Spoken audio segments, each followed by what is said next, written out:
जय भोलेनाथ। भगवान कर इच्छा पूर्ण हो, जगत कल्याण हो। आज्ञा किसी व्यक्ति कहते जे आपण जहाँ जहाँ कहते तो पुस्तक नाम आपण कहतु आम टे आणिकी पढ़ू। तो आज आज्ञा मु भिडियोटी रखी विशेष करके नारी मानक पाई आमे आज्ञा जो उपवास करुचे द्वादशी एकादशी व्रत समस्त करुचे, पुरुष भी करुचे, नारी भी करुचे, करबा भी आवश्यक। तो जो करुचे आमर आगे गोटे पुस्तक अच्छी, आपण चाहिए सेटा को आनिकी किणिकी देखि परिबे। ता ना हैला पूजा कल्प पंचक पुस्तक ता ना। तो यहाँ प्राय आमर कोठी मिले ना वृंदावन काशी मिल जाव, ऑनलाइन रे मिलूँ कि ना मुझे कही परिबिनी। पुस्तक भंडार अच्छी मिल जाव वृंदावन।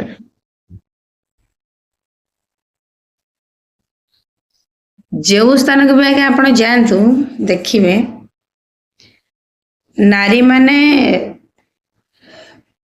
तुलसी पत्र छिंडाती, छोट पिला तुलसी पत्र खाइबा पे हो, काश थंडा पाई, किंबा भगवान शालग्राम को ऊपर दबा को, किंबा तुलसी जटा प्रभु महादेव ज्योतिर्लिंग समर्पी पाई हो, तुलसी पत्र माला हमर हनुमान जी गलारे मस्तक धारण पाई हो। नारी मान तो दुकान देती आप जानी पूजा आमर जो फूल दीप ये सब दुकान दियंती, प्रायतः से माने तुलसी पत्र छिंडे आनिकी गुंथती, माला करती बिक्री पाई, भगवान पाखे लगी हो, घरे भी माँ मैंने पिला मानक पाई ठाकुर पूजा पाई। एडा आज्ञा शास्त्र विरुद्ध। आपण भावुवे जो गुरुमा मनमानी हिसाब से बहुत हुए कहते, मुझे आज्ञा बिना प्रमाण केबे भी आपण कहनी कहीं आज्ञा गोटे खराब लोक हेले भी चाहते ना खराब। तो मुझे आज्ञा कौन केबे चाहिए शास्त्र विरुद्ध रे जीवी। आपण मैंने मत कि कहतु भगवान का बाना निंदा हो, जगन्नाथ संस्कृति निंदा हो, मत किए बेसम्मान करू एवं आंगुठी देखिए प्रश्न करूँ, मुझे आज्ञा केबे चाहिए ना। तो आप गोटे कम करेंगे, बहुत शिखबार जिनस अच्छे। आम आज्ञा पुस्तक किणिकी आणु, राति राति न शोक बहुत परिश्रम करी विद्या पढ़ू। विद्याटा जमी सर्टिफिकेट स्कूल रे दौरान ठीक सेमती तो केते दूर आम ज्ञान अधिकारी हो पारू ता गुरुजन मैंने आमको मार्क देवे। ठीक सेमती आम जमी आज्ञा किसी शिखी पारिचु कि जानी पारिचु, आपण मैंने भी शिखतु। तेणु पुस्तकर नाम आज्ञा मुझे आउ थे कहूँ पूजा कल्प पंचक पुस्तक आपण किणिकी आणतु। केते दूर मु सत कहूँ मिछ कहूँ आप देखु एवं पढ़तु। मु तो गोटे कथा कहली, आप गुड़े कथा भी से जानवा पाइबे। मत आज्ञा टे मुझे व्यस्त बहुत दायित्व भितर अच्छी बोली मत आज्ञा टाइम होनी, कारण टाइम बाय टाइम कम रही जाऊँगी। ता भीतर भी जब 5 मिनट 10 मिनट मु फ्री रोची तो जिते बड़े जो दिन जो घटना होता है मुझे आपण मानक जन थाए।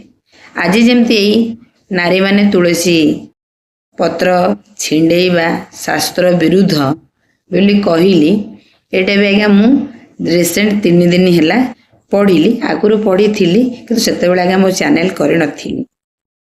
तो तापर अलग सब कम मानक आज्ञा व्यस्त रहीगली। तो पुनर्बार गोटे स्थान रे ये पाठ उपर आलोचना समालोचना चली से जगार भी मुझे जोगदे थी।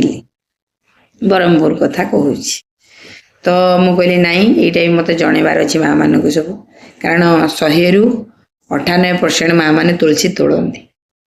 तो जो मैंने वीडियो करने पूर्व मो पाक आसती मुझे कही कि वीडियो मध्यम के कही नी, कारण चैनल ही वर्ष है। तेणु आपण मैंने जो जो मैंने मो कथाटा को मानती एवं करी उपकृत पाई दिल से माने हृदय आपणकर विश्वास से कहूथिबा व्यक्ति कथा निसंदेह संपूर्ण सत्य। तेणु दया करिके आज्ञा ମୋ କଥାଟିକି ମାନିକିରି ନାରୀମାନେ ତୁଳସୀ ତୋଳନ୍ତୁ। ତ ଯେତେ ବି ଆବଶ୍ୟକତା ଯୋଉଟା ଆଜ୍ଞା ଶାସ୍ତ୍ର ବିରୁଦ୍ଧ, ଆମର ସେ ବିଷୟରେ ତର୍କ ଆଉ ଯୁକ୍ତି କରିବାଟା କ'ଣ ଆଜ୍ଞା ମଙ୍ଗଳ? ମାନିଗଲେ ଅସୁବିଧା କ'ଣ ଅଛି? ନ ମାନିଲେ ଯଦି ଆମର କିଛି ଅସୁବିଧା ହେଉଛି, ଅଶୁଭ ଅଛି, ଅମଙ୍ଗଳ ହେଉଛି, ତ ଆମେ ତୋଳିବାନି।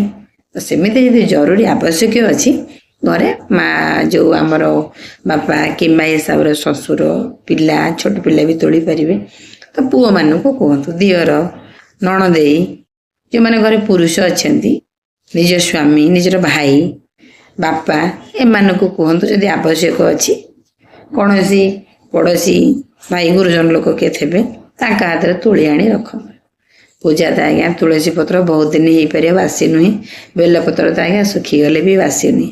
ଯାହା ପୁରାଣ କହୁଛି ଆଜ୍ଞା, ମୁଁ ମୋ ମନରୁ କୌଣସି କଥା କୁହେନି, କାହିଁକିନା ମୁଁ କ'ଣ କିନି। ତେଣୁ ମୁଁ ସବୁ ଆଜ୍ଞା ପଢ଼ିକି ଅଧ୍ୟୟନ କରିକି ଆପଣମାନଙ୍କୁ କହୁଛି। ତା ବି ମୁଁ ଆଜ୍ଞା ଅଙ୍ଗେ ଲିଭେଇଛି। ମୁଁ ଯେଉଁ ଜିନିଷଟା ଅନୁଭବୀ ନଥାଏ, କରିକି ରେଜଲ୍ଟ ପାଇନଥାଏ, ତାହା ଆପଣଙ୍କୁ ମୁଁ ଦେବିନି। ତେଣୁ ଯଦି ତ୍ରୁଟି ଥାଏ କ୍ଷମା କରିବେ ଜ୍ଞାନୀ ମଣ୍ଡଳୀ। जय भोलेनाथ। भगवान कर इच्छा पूर्ण हो, जगत कल्याण हो। हर हर महादेव।